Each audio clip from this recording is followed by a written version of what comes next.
제가 오늘 말씀드릴 내용인데요. 처음에 주제를 받았을 때 보통은 매시브 일 리페어러블 이런 주제가 나오는데 나지고 포스트레이션이요?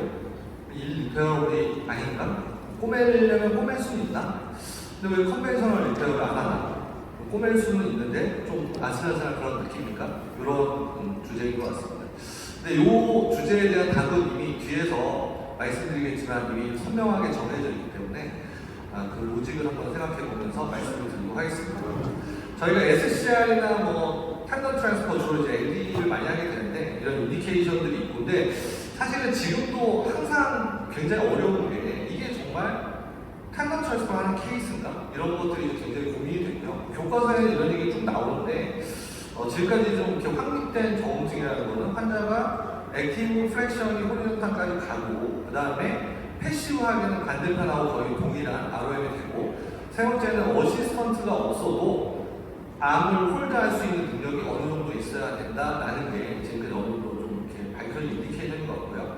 반대로 보면 트랜스퍼 하면 안 되는 경우는 뭐냐 이건데, 일단 이게 이 호리존탈 플레인에서 움직이는 거기 때문에 서브스케일이 어느 정도 좀 괜찮아야 되고요. 이게 SCR하고 약간 다른 점이 있어요. SCR을 약간 돌리면 엔트리 슈피러가 좀 안 좋은 경우도 할 수 있는 케이스가 많이 있는데, 그 다음에 이제 포스트럴 미엘이 좀 간과되는 경향이 있는데, 뒤에서 말씀드리겠지만 이 텐던 트랜스퍼라는 거는 환자가 코퍼레이션이 잘 되는 경우에 해야 되는 좀 그런 점도 있겠습니다. 그래서 이제 저희가 이런 슈도팔라이스가 있는 환자한테 텐던 트랜스퍼 하는 게 맞냐 안 맞냐라는 그런 이제 여러 가지 고민들이 있는데, 문헌을 제가 쭉 보니까 한 2007년 8년까지는 로테이터 케이블에 어느 정도 남아있어야 텐던 트랜스퍼라는 게 의미가 있고, 그래서 슈도팔라이스에 일단 이게 다 끊어졌으니까 이런 경우에 텐던 트랜스퍼 하지 마라라고 예전 논문들에 많이 나와 있고, 근데 이게 좀 뒤집힌 게 2010년 이후에 논문들이 나오면서 케이스가 많지는 않은데 4케이스, 3케이스 14명의 환자 중에 13명이 슈도팔라이스에 있는데도 결과가 좋았다는 그런 좀 논문들이 뚜물뚜물 나오면서 최근에는 슈도팔라이스에서 텐던 트랜스퍼 해도 된다라는 그런 페이퍼가 좀 있는 것 같습니다.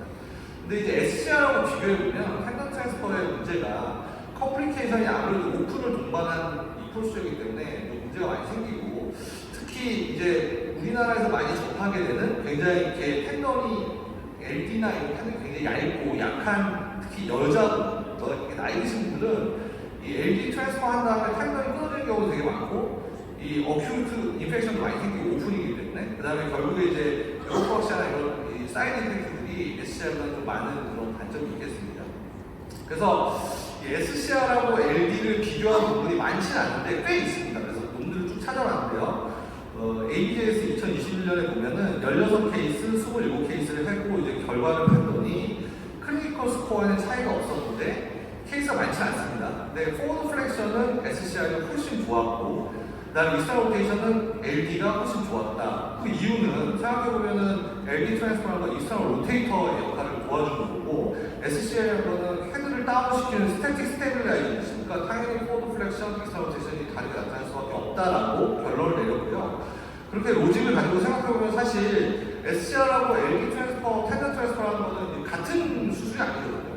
다른 정증을 가지는데, 그래도 이거를 꼭 비교를 해서 누가 더 잘하는지 좀 찾아봐야겠다는 그런 논문들은 꽤 있는 것 같습니다. 그래서 2024년 작년에 JSS에서 나온 논문인데 407개 SCR, 399개 LD 트랜스퍼를 비교를 해봤고, 이제 좀 보면은 적응증이 확실히 나뉠 것 같아요. 그러니까 SCR이 나이가 좀 많습니다. 그러니까 좀 젊고 영한 사람한테는 좀 LD를 하고 이런 경우가 많고요. 그러니까 리비전 케이스는 LD 트랜스퍼가 훨씬 많아요. 그러니까 좀 젊고 이미 태어가 많이 됐고 정말 답이 안 나오는 케이스들에게 LD를 하는 경향이 많고, 포스트홀 보면 커스텀 스코어가 거의 10점 정도 SCR이 높고요. 아센 스코어도 거의 한 7, 8점 정도 차이가 나고, 그 다음에 AHD도 한 거의 한 1mm에서 2mm 정도 SCR이 좋고요. 인펙션 레이트 유의하게 SCR이 더 좋게 나오고, 그레이트 페일러가 되는 거는 LD가 조금 더 많이 있다. 그리고 이제 리오퍼레이션 레이트는 거의 이제 양쪽이 다 비슷하게 나오고, 그 리버스로 컨버전 되는 것도 뭐 한 1, 2% 정도로 비슷하게 나온다라는 게 시스템 리뷰의 결과인 것 같습니다. 그리고 이제 작년에 또 논문이 하나 더 있었는데요. 이게 이제 뭐 시스템 리뷰이기 때문에 싱글 센터에서 5년 이상 공통으로 팔로우한 케이스 24케이스인데요. SCR의 11케이스, LD 13케이스인데 보면 아까 말씀드린 그런 내용이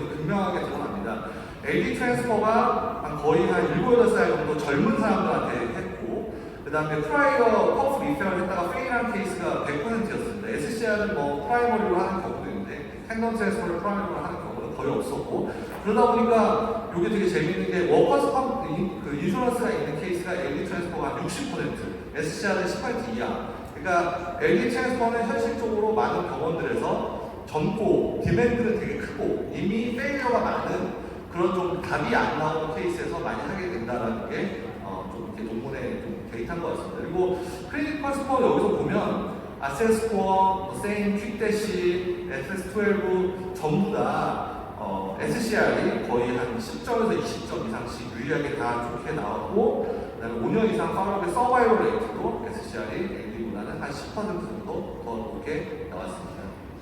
그래서 이제 뭐 마지막 이 슬라이드인데요. 최근에는 이제 이런 내용들을 쭉 가다가 결국에 싸우지 말고 뭐 짬짜면처럼 SCR도 하고 텐던 트랜스퍼도 하면 되지 않냐라는 논문이 또 이제 작년에 나와서 또 이런 테크니컬한 변화도 좀 있는 것 같습니다.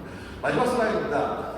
라지 사이즈에서 SCR이 좋냐, LD 트랜스퍼가 좋냐는 건 약간 컨셉이 완전 다른 수준이기 때문에 뭐가 좋다고 말하기 좀 이상한 것 같고요. SCR은 스태틱 스테빌라이저이기 때문에 클리니컬 아웃컴, 특히 포드 프랙션이나 컴플리케이션 적은 게 장점이고, 텐던 스펜서는 익스트라 로테이션을 리스토레이션하고 비교적 전고 미비전 케이스나 그 다음에 이제 그 서바이벌 레이터를 좋아야 되는 경우에 추천입니다고 되어 있고요. 그래서 따라서 환자의 컨디션이나 클리니컬 니즈를 보고 프로시저를 결정하는 게 합리적일 것 같습니다.